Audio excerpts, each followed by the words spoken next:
very much, everybody, for coming and staying at this late time. I'm going to go over practical points. I'm not going to bore you at the end of the day.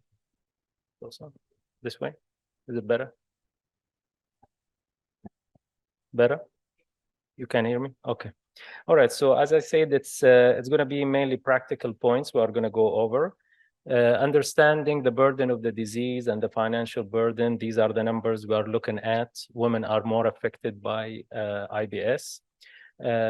To understand how the patients are suffering, individuals with IBSD willing to accept more than 100% risk of death for cure.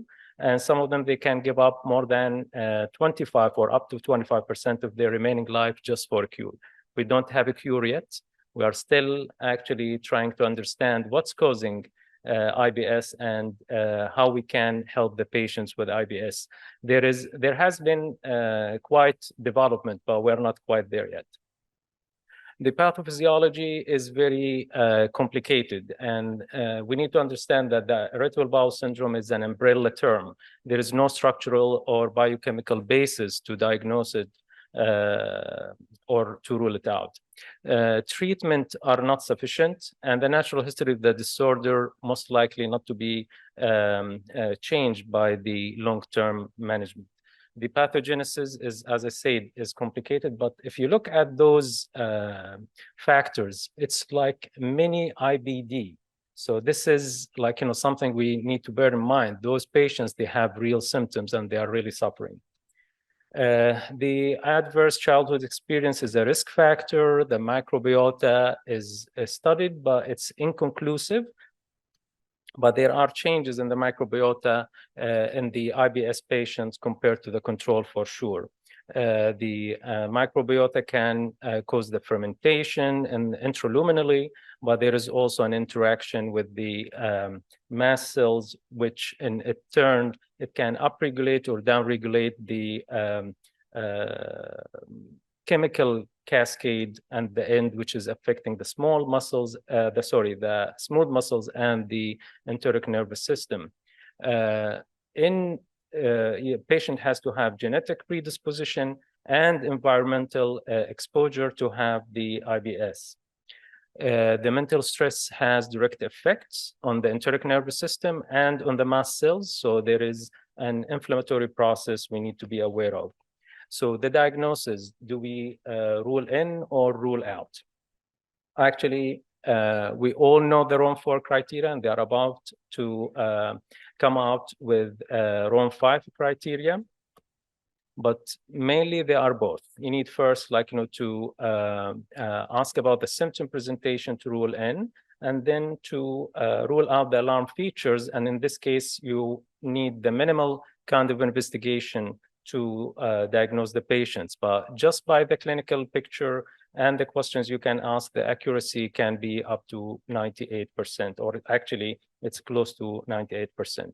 If there is any doubt, there are different kind of approaches or investigations we can use. Nowadays, we have the name of DGBI instead of functional GI disorders, which are the disorders of gut-brain interactions. This is the new name. They are a group of disorders classified by GI symptoms related to any combination of motility disturbance, visceral hypersensitivity, altered permeability, or gut microbiota or CNS changes. So to be interactive, I'm going to ask a quick question. So 18-year-old, 10-year history of generalized stomach discomfort, 4 or 5 times a week within 23 minutes. So you have the classic presentation, and there is no alarm features, and there is no family history of IBD or celiac disease. Workup, the initial workup is negative. You feel that woman has an IBSD, but you are not completely convinced. Which of the following studies would be appropriate to further investigate the patient condition?